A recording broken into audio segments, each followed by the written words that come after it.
Hello! So today I have an interview with Emma and Kevin, and they come from fitness industry. They know all the also the bad side of fitness industry and how it can sometimes mess up your normal eating and even result in eating disorders. Maybe Emma, you can start just telling a little bit about your backstory, like how did you got into the fitness industry and yeah, so I actually started going to the gym when I was 19 and just training as a hobby, a bit of fun. And then probably a year into training, I decided I'll study my certificate 3 and 4 and become a personal trainer. And I also thought, well, I might do a fitness modelling competition. So I started training and eating for that goal. So I went from not really thinking about my diet or my body or eating very much to focusing on that all the time, every day, 24 hours a day. And from there, my body image suffered, my eating became distorted, and I eventually ended up with bulimia. So that's sort of where I started off. And then recovery was quite a long process. So it took a number of years because I was sort of stuck in that dieting mentality for a long time. I didn't want to give up dieting. So yeah, I sought help from an eating disorder psychologist here in Brisbane. But the road that she sort of took me down was the traditional therapy road. And that didn't really address the real issue, which was the bulimia. Yeah, and the dieting. So I did a few sessions with her, and then I realised that this wasn't helping at all. So I stopped seeing her and then actually found the book Brain Over Binge online by Catherine Hanson. And I read that book and it actually changed everything because I understood that it was a habit that I had in my brain. So from there I actually spoke with Dr. Amy Johnson. So we work with her now as part of our business, helping others.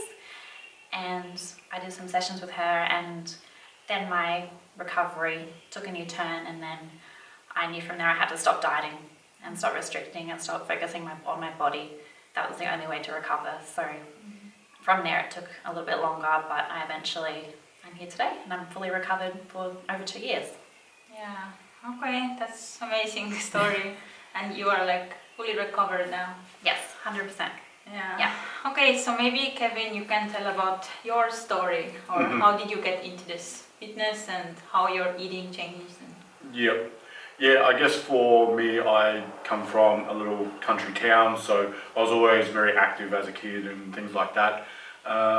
Just through early high school, I thought I'd go to the gym. I was probably lacking a bit of self-confidence, and my self-esteem was quite low, and I just had the idea that maybe if I change how I look, I'll feel better about myself and things like that. So started going to the gym pretty much every day from when I was maybe 17, 18, something like that.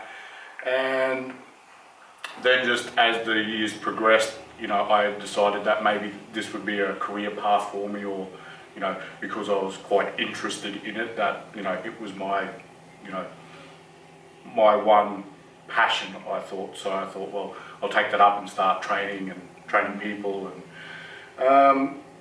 and then I suppose I just got into the research side of it a bit more, so becoming a lot more interested in nutrition and the science behind everything and stuff like that. So I guess like Emma, before I knew it, my whole day, night, every thought was about training or body or food in some way or another, whether it was for my own good or for my coaching and stuff like that. So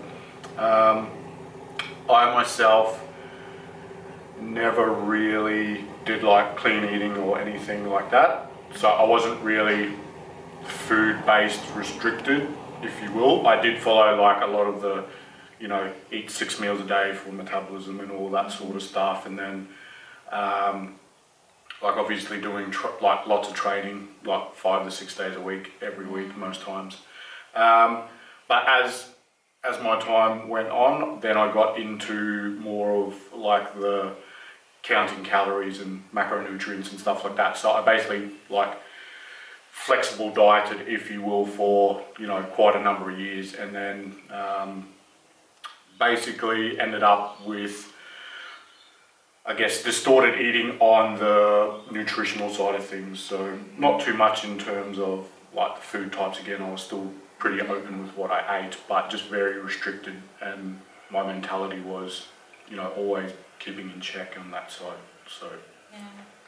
It's so interesting. You told me that at first that you started to like look into fitness to maybe boost your confidence. And the fitness industry is so much about how your body looks. And can it really boost your confidence, or like can it maybe mess up you even more? I think for like myself, and then with the people I've worked with, it has both sides, because you are trying, well, for me anyway, like trying to match a certain image that was put up, and because I'm in the industry, I feel like I need to, uphold this particular image which is constantly promoted and things like that. So even though you might not do a competition per se, you still get caught up into having to maintain a supposed, image that's upheld. And then obviously for the people who compete, and then obviously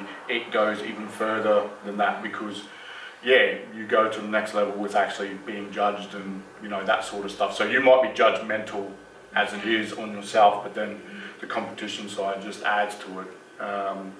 And I know from my experience, no matter how well my aesthetic looks got, they were never good enough. So I got to a level, I might admire it for 2 minutes, and then it was, okay, I need to keep going, or it's not good enough. And my self-confidence and self-esteem to a certain extent may have improved, but at the same time it was never content, because I was still never happy.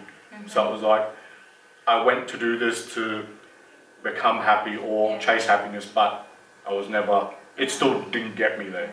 I think also in eating disorders and dieting, and we always have this perfect body in our head, or like with this image, but it's never enough. It's like it will never make you happy. So, okay, so I want to ask you, you are recovered, so what are the maybe like 3 best like must-haves for full recovery? Yeah, so I think probably the biggest thing is to realize that your eating doesn't have to be perfect in recovery. There's no such thing as perfect eating or the perfect eater in this world. So people get really caught up with, overeating and that sort of thing, and just over-analysing what they eat and that sort of thing. But it's not important. As long as you're not binge eating, you're still recovering. So that's what you need to focus on, and just make that line clear. Overeating is not the same as binge eating. So if I'm overeating, I'm still recovering, and my body actually does need the extra calories and that sort of thing in recovery anyway. So it's going to help speed up recovery eventually. Probably the second thing is to get away from those triggers that you can actually reduce. So don't weigh yourself, don't look at images on social media all day long which trigger that dieting mentality to come back, because if you're back in that dieting mentality, recovery doesn't seem as important, because you're kind of putting your top priority as dieting or looking a certain way.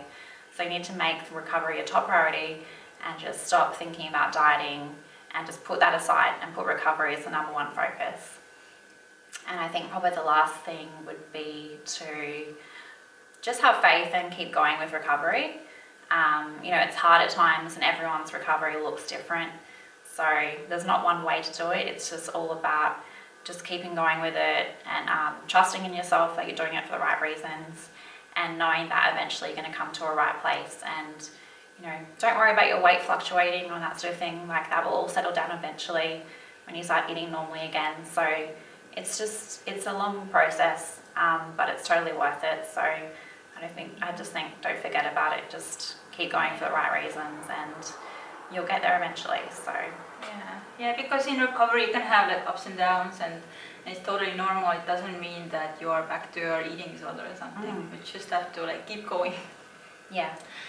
Okay, so maybe you can just describe, as you are recovered now, like how is your eating now, to just give some hope that you can actually be like a normal eater after having bulimia. And do you still binge eat, or do you still feel obsessed about foods? Or Yeah, so I don't binge it anymore, ever.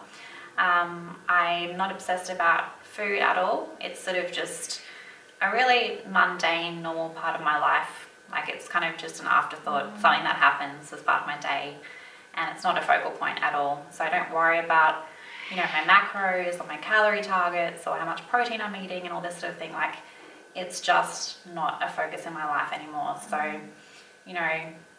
I'm not perfect at eating. I still overeat sometimes, I still undereat sometimes. It's just all part of normal eating. And so, I'm just sort of in that place now where I use my intuition to eat mindfully, and that's all there is to it. There's no perfect way to eat post-recovery or during recovery. So it's just about coming to a place where you feel free around all foods. Yeah, it's like normal eating. It's not perfect. But okay, so maybe Kevin, you can talk about your business, or what do you offer, or what do you do, or Well, both Emma and I work with people a lot these days in the recovery part of our coaching. So I guess when I first started, it was still very nutritional based and athletic or aesthetic based and stuff like that. But over the years, it's evolved a lot more, and we're probably now working with a lot more people just because of the health side of things. So whether it's on the eating disorder recovery or the over-exercising recovery, but just as a more holistic health-based thing where it's environmental. So, doing everything for the right reasons, your health is a priority and stuff like that. So we work with people online. There's some local people here in Brisbane we do see face-to-face as well, but predominantly it's all online. So yeah, generally we are working with people who have come out of the dieting mentality and needing to start that recovery or repair phase. I still work with some athletes and stuff like that these days, but yeah, the majority of what we do now is all that recovery and health-based stuff. So just getting people back into life again. So just training for the right reasons, enjoyment, eating, back eating normally and stuff like that. So yeah, for full health, it's all have to be in balance. Exactly. Not only eat healthy and then forget about how your mental health is. Yeah, that's why we do stress it's a whole environmental thing. You can't just focus on one thing and forget about something else, because it will continue to drag it all down the wrong path. So we look at it as a longevity thing, and not a short-term thing, and just building on what you start now, so that in a year's time it's you're a better version of what you're doing. You've come a lot further, and just not worrying about exterior things, just more interior things, and getting that right, and then everything else will follow. Okay, so thank you, and we also gonna do a video on your channel, and we're gonna leave some links down below so you can check out their website and Facebook. And yeah, so thank you for watching, and see you soon. Bye. Thank you.